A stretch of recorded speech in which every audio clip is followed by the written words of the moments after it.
We Do That Technologies presents the swimming pool module overview.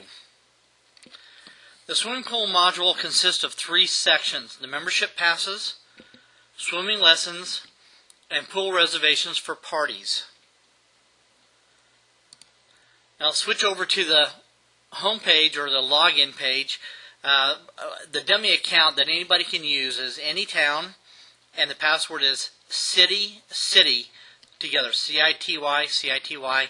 Select any module, but if you're going to look at the pool module, look at the pool, select that, and then we log in. What you're then taken to is the pool module navigation. I'm not going to go over all this. I'm going to do a quick overview.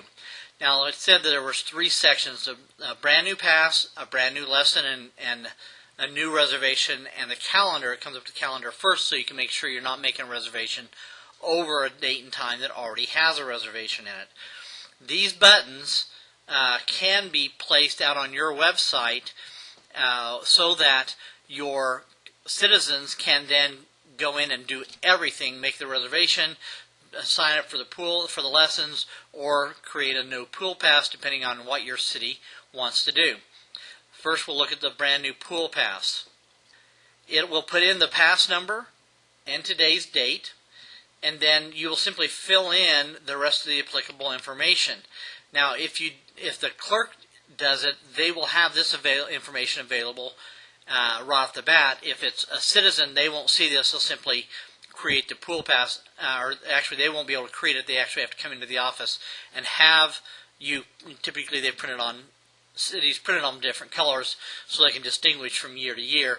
In this case, because we're using the number for the pool pass, it has 2011 in it. That's another way to distinguish year to year as well. So that's the pool pass. Very simple, very straightforward. It can be filled out in 30 seconds. Then we have the new lesson. It timestamps today. The reason there's information in here now, yours will be blank when you do this, but if you're going to do multiple children, it lets you remember, and it pre-fills all this information so they don't have to fill it out over and over. It also shows and keeps track of classes and each session to make sure that they're not full. If it's full, it will not let you add another person, in this case a 6-year-old, to section 2 because it's full. Again, pretty straightforward. Fill it out. Again, the office use is for the clerk, so if it's done in the City Hall, they log in. It knows that it came from the clerk. Finally is the reservation.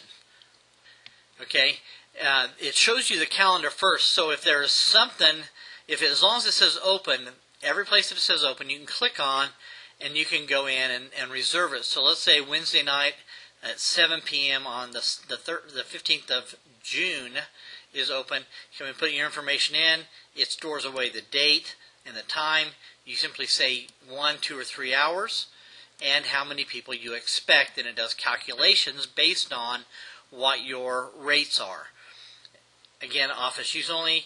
In the demo, only for the Anytime or Anytown account can you change this so you can see a reservation as it comes in, and then be notified that there's one that's pending. Here's what the clerk would get, saying a new pool reservation has been requested. Click on the link below to review and approve. So you click on that.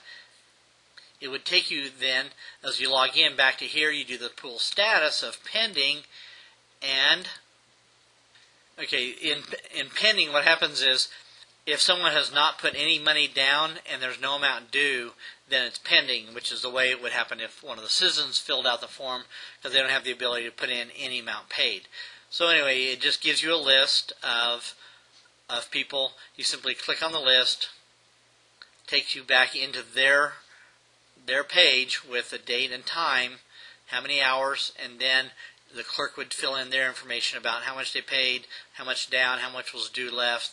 And so if you do back to the calendar, it will show, in this case all I have is paid, but if it was pending, you would have a light blue pending, and then if it's taken or there's a deposit that's been done on it, it would say taken, but you could not click on that link.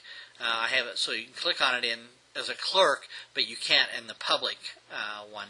So they can only click on anything that says open, make their reservation, and come in and make the payment. So that's pretty much it for the overview of the pool module. It takes a lot of the headache away about scheduling.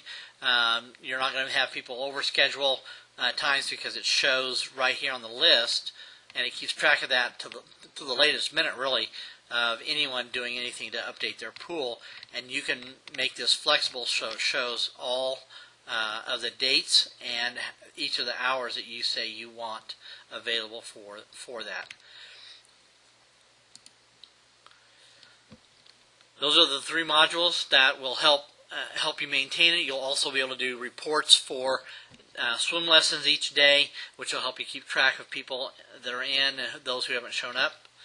And the whole idea of the whole system for the KS ePermits is that if your staff, you see them getting bogged down with paperwork, anything, that it becomes labor intensive, and if you've ever thought, I wish this was online or automated, that's when you need to call Nicholas.